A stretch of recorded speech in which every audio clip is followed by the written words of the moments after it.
Hi everyone, I'm Pranita and welcome to my kitchen. Today we are making spicy karapusa with rice flour, or it's also called as spicy crispy noodles with rice flour. So let's get started. The ingredients you're going to need for this recipe. Here I have a teaspoon of carom seeds and a teaspoon of salt, a teaspoon of cumin seeds and 1.5 tablespoons of chili powder. I like this dish nice and spicy, so I'm using 1.5 tablespoon. If you like it mild, add 2 teaspoons and that should be enough. I'm also using 2 cups of rice flour. Choose any brand that you would like. I'm using 3 tablespoons of sesame seeds. These are non-toasted sesame seeds. There's a reason I'm using non-toasted sesame seeds is because when you are cooking this dish in the oil or deep frying this dish, these sesame seeds keep cooking in the oil. So if you use the toasted kind, you might end up with a little bit of burned flavor sesame seeds since they are gonna cook in the oil. I also have half a teaspoon of toasted cumin seeds powder and half a teaspoon of coriander seed powder. We're going to add everything to the dish and start making our karapusa. But before I do that, I'm going to add some hot water to the garlic paste and strain the liquid and get some garlic water. You're also going to need special equipment for this dish. This equipment, you don't have to use the exact one. There are different variations and I have also seen some lightweight plastic varieties online too. This is the area which it holds the dough, and this we are going to use it to make the dough into noodles.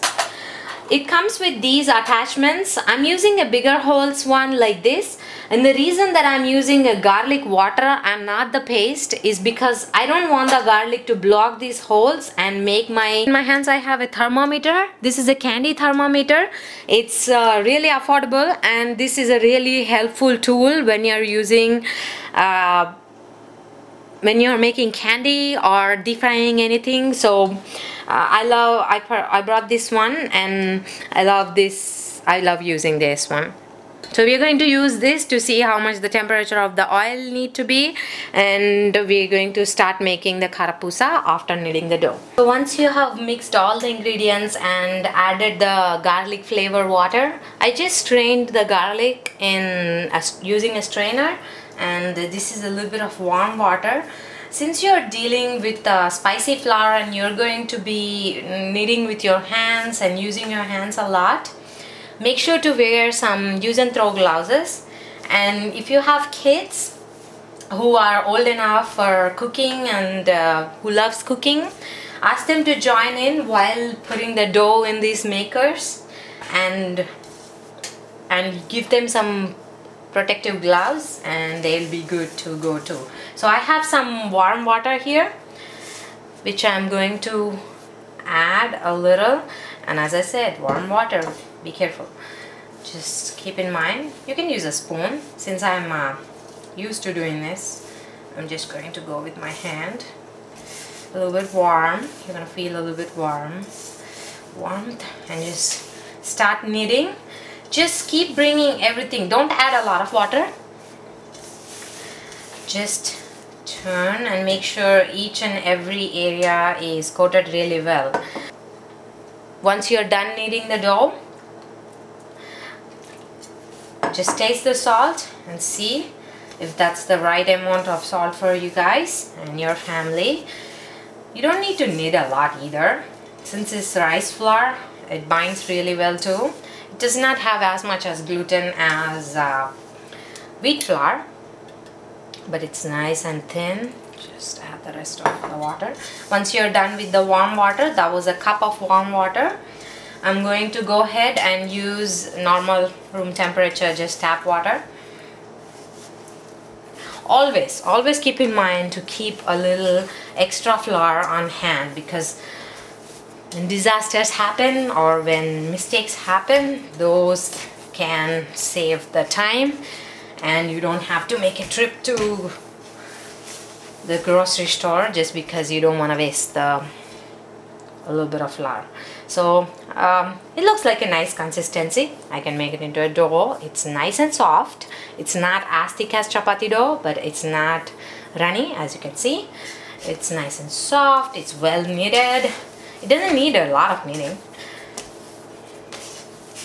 And let's check the salt. If I need a little bit more, I'm going to add a little bit more.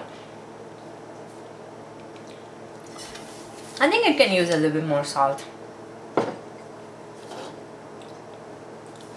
Just about half teaspoon.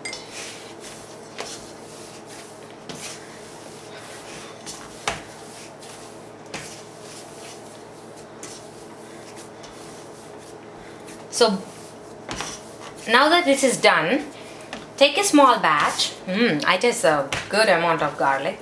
Take a small batch, a big nice fistful that would fit into this equipment, and just wet your palm like this and go for a final knead. And once you're done kneading it, we are going to place this dough with the attachment and start making the noodles. So meanwhile, while I was kneading this, I've preheated my oil, and it's coming up to 320 to 340 degrees of Fahrenheit on my thermometer. I'll show you guys in a second. So we are going to finish the final kneading and get started with our equipment and start frying those noodles or karapusa. So to place the dough in the equipment, you place your attachment at the bottom. Oh, I guess I cannot show you guys both sides. Just like this. I'm holding it with my hand right now.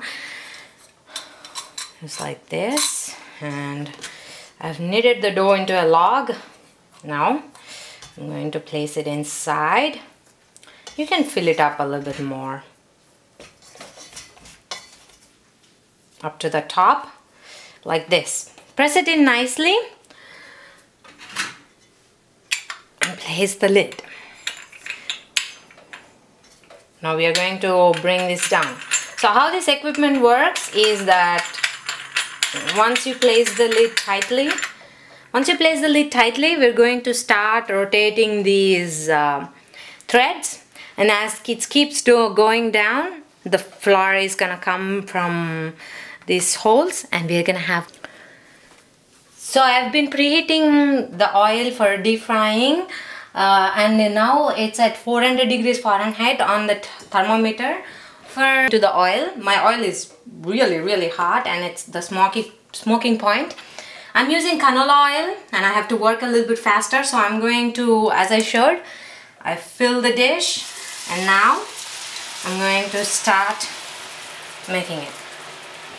Fill your oil only halfway because you don't want it to leak on outside of the dish. Once you're comfortable with the oven temperature, you can take off your thermometer. As I said, it's up to 400 degrees, and after I've added this, it came down to 380 to 360. You need a higher temperature oil for this dish because this cooks really fastly, and when the oil is nice and hot, it gets really crispy.